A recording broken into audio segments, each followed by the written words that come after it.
Tonight, a CBS 2 original report. His victims call him a predator, a doctor using his medical license to find vulnerable patients to sexually assault and abuse. 2 investigator Dave Savini chased him down after uncovering years of complaints against Dr. Charles Dehaan. He's charged now. But tonight we're asking why he wasn't stopped sooner. They trusted you, you were their doctor, and they say you betrayed their trust. What about that?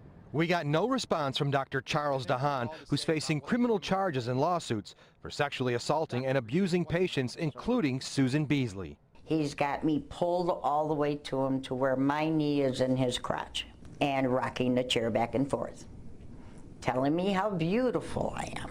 Dehaan made house calls and would be alone with patients who were elderly or disabled.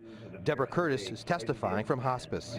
He became very inappropriate with me sexually. And this patient, Deborah Lingelbach, was deposed before passing away. And they was taking his stethoscope and playing with my boob. After Dehaan moved his practice from the Chicago suburbs to Rockford, complaints and police reports started piling up, dating back to 2009. At least 26 victims, ranging in age from 29 to 84, with similar abuse stories. One from 2011 says Dehaan was rubbing her breasts. She started to cry and said to Dehaan, "I'm 70 years old."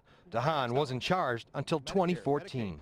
Despite all the reports that continue to pile up here at the Rockford Police Department, Dehaan somehow continued to practice medicine and make house calls all around Rockford and the Chicago area.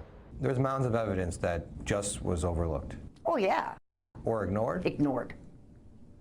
Not overlooked, ignored. You went into the homes of these patients and they say you sexually abused them. Dehaan is facing 10 lawsuits filed by attorney Michael Gravlin, who represents the women in this piece. He was acting more like a sexual predator with a medical license than an actual doctor. Gravlin says Dehaan gave patients plenty of pain pills and poor care. One of my clients who he saw over a 9-month period and did nothing but prescribe painkillers, went to the hospital and they diagnosed her with stage 4 lung cancer. And he says Dehaan targeted patients who may not be great witnesses. Gravlin describes one family's anguish. They said that their grandmother, who had dementia, told them about what Dr. Dehaan had done to her, and of course nobody believed her. Do you have anything at all to say about what these women are claiming? Dehaan is charged with sex crimes in Cook and Winnebago counties and federal Medicare fraud too.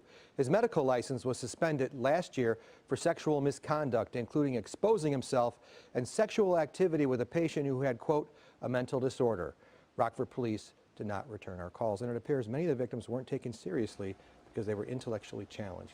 And is there any independent investigation of the procedures of the law enforcement agencies here? Not that we know of right now. All right, thank you, Dave.